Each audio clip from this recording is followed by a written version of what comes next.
we're going to talk about these week-long intensives. Typically, these are delivered by those in the functional neurology space. So for those of you generally with persistent concussion symptoms, you may have heard of functional neurology or looked into doing some of these things. But generally, you travel somewhere, you're there, you have to get a hotel and whatever else, and you're there for a week. And it's just a solid week of rehab and testing and all sorts of different things like that. And it's generally super, super expensive. I'm an evidence-based guy.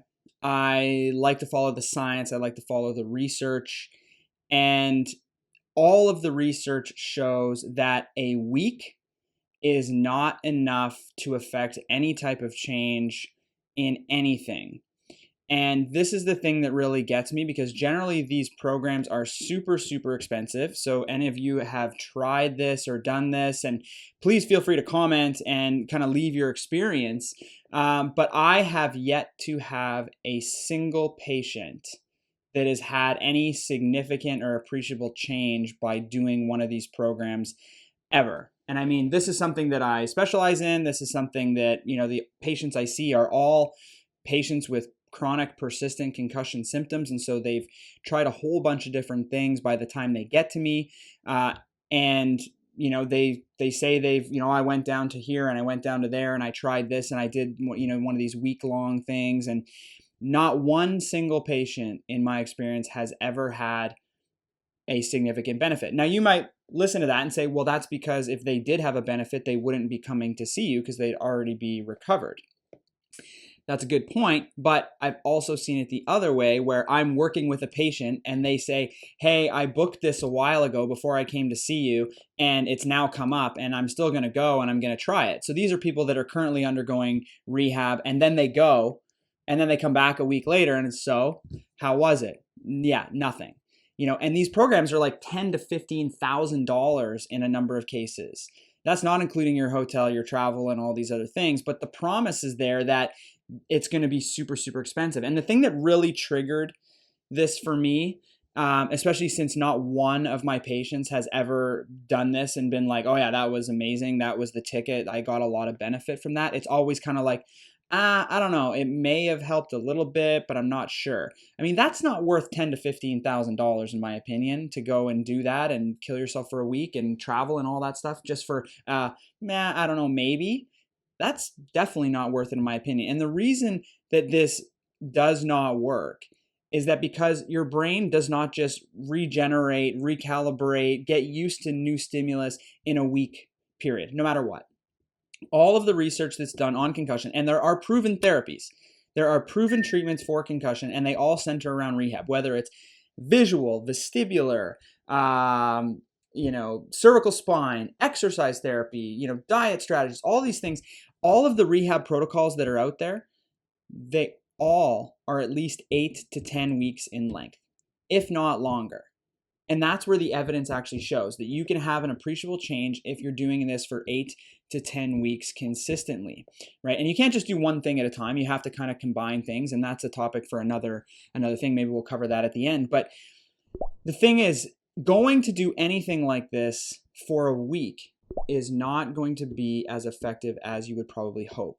And the cost of these things is insane. And the thing that really triggered me, which I was going to get into, is that I saw this on a Facebook post, and this was a couple months ago, and it was something that really kind of triggered me, where this individual said, I'm super excited. I finally, the day is here. I'm going down to do my week-long intensive, and I've spent every last dollar that I have, and I'm super pumped to go and do this, wish me luck and all this stuff. And I saw this post, and I just, in my mind, am just like, no, don't do it. But you know what? They've already bought the ticket, they're going, and I'm just like, who am I to, get in the way and say anything about this? Because even if there's, let's say, a placebo effect to this thing, that's great. Like, you're going to be better, and that's fine.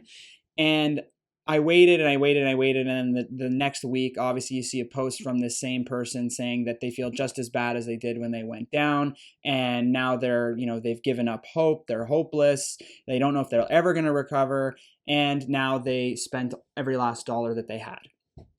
So this just triggered me beyond belief. And this is actually when I sat down and set the podcast schedule for this year. And this being the very first topic that I wanted to cover. It just doesn't work like that. If you're expecting to go anywhere and do anything, you cannot expect to have any type of benefit in a week's time. It's going to take you 8 to 10. Now, if you're spending $10,000 to $15,000 for each one of these weeks, you're going to run out of money very, very quickly. All right. So it's neuroplasticity. It takes time. The thing that works is doing something of benefit to challenge the system on a regular, consistent basis for a long period of time until those connections start to wire together and work together. You're never going to get that in a week. So please, if you're listening to this and you are considering going to one of these things and doing this, just know that it does not work. And this is the thing that kills me about the concussion space. There's so many, special treatments out there where people are charging you an arm and a leg, and it's a week long. You do SPECT scans and you do all this other stuff. You do hyperbaric oxygen therapy and whatever else. By the way, hyperbaric, I've covered this in a number of episodes, has been proven to not work. So there's actual research, scientific studies with placebo controls showing that hyperbaric oxygen is no better than placebo. Yet people do it. And the question is why? And the reason is because people in this state are so vulnerable. They need something to work. They need somebody to be able to help them. And they save up all their money and they think, this sounds good, I'm going to go. But they don't necessarily know that the science has disproven it, or that there's other options that are actually more effective. And this is the thing that really bothers me about this. And the reason why I do this podcast, that hopefully people out there will listen to this, learn the science, understand that these things are, not proven, or actually proven to not work. And I'm not saying this about these week-long intensives, that they're proven not to work. The science just doesn't exist. If you wanted to do a study on this, you would take a group of people, not just one or two people. You need a group of people, a large group of people, and they would go through a week-long program of, legitimate therapy that they would do at a week-long intensive. Then you'd take a different group of people and you'd bring them in for a week, but you'd create a placebo control where you do rehab, but you would do it at a subclinical level. So it's not actually provoking change. But the people in the group still are getting enough rehab that they believe that the treatment that they're getting is going to be effective, because placebo is a massive, massive thing in the concussion space, in any space. This is why they do placebo-controlled trials, even with pills, right? If I'm doing a blood pressure trial and I give, group A the actual blood pressure medication I'm studying, and I give group B a pill of sugar that's nothing, and it's not the medication, even people in group B will get better. Their blood pressure will lower, right? Because your mind is so powerful that if you think that you're getting a particular substance, treatment, whatever, you're going to have a placebo effect. And I think a lot of the people that will get benefits in these week-long programs, because you can see some of them when they say, oh yeah, these were really great for me.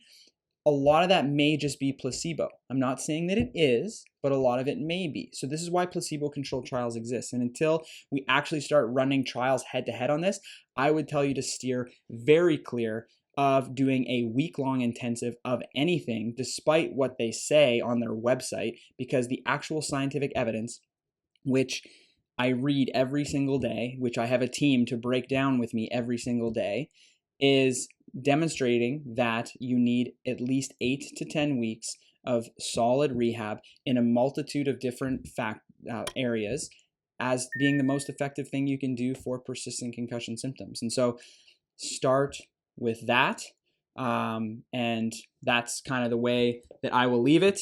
So next week, I'm going to answer some questions after this, but next week we will be talking about, what are we talking about next week? Oh, what type of therapy is best for addressing issues in the neck? But back to our point of week-long intensive, Rome wasn't built in a day, and concussion cannot be cured in a week.